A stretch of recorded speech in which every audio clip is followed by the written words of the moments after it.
এই যে বিগত সময়ে বিগত রেজিমে যে দুর্নীতি, অপকর্ম, দুঃশাসন, গুম খুন, লুটপাট হয়েছে এবং তার নানা তথ্য কিন্তু আপনাদের সাংবাদিক বৃন্দদের কাছে আছে। সেই তথ্যগুলো সেই সময় হয়তো প্রচার করা সম্ভব হয়নি, কিন্তু এখন কিন্তু সেই সময় এসেছে এবং সেই তথ্যের উপর প্রমাণের উপর ভিত্তি করে কিন্তু বিচারের আওতায় আনা হবে। আপনারা জানেন যে বিচার প্রক্রিয়া চলমান। আরেকটি বিষয় হচ্ছে যে গুজব এবং অপপ্রচার। আপনারা জানেন যে বাংলাদেশকে নিয়ে অপপ্রচার চলছে।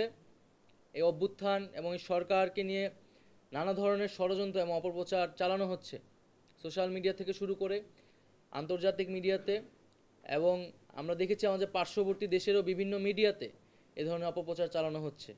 এই অপপ্রচার কিন্তু শুধু সরকারের বিরুদ্ধে নেই, বরং বাংলাদেশের বিরুদ্ধে।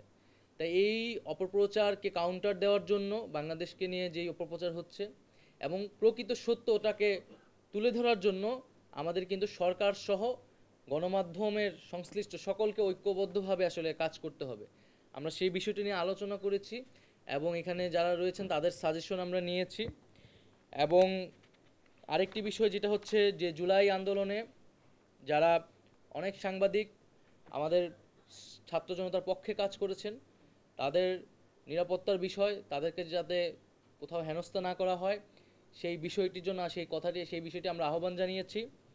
এবং মালিক পক্ষ থেকেও বিভিন্ন তাদের যেই কারিগরি সমস্যা এবং বা দাবিগুলো রয়েছে সেই দাবিগুলো তারা জানিয়েছেন। যেরকম বঙ্গবন্ধু স্যাটেলাইটে যে প্রাইস রেগুলেশনের বিষয়টা তারা বলেছেন, পে চ্যানেলের কথা বলেছেন, বিদেশি চ্যানেলের উপর একটা নীতিমালা থাকার কথা বলেছেন এবং টিআরপির বিষয়টা বলেছেন।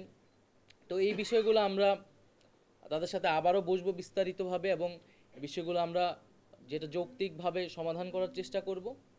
তো আজকে মূলত আমরা বসা হয়েছে এই গত 3 মাসের একটা সারমর্ম এবং বিগত রেজিমে আসলে তারা যে নানাভাবে সাংবাদিকরা নির্যাতিত হয়েছে, তাদের স্বাধীনতা হস্তক্ষেপ করা হয়েছে, সেই কথাগুলো তারা বলেছেন।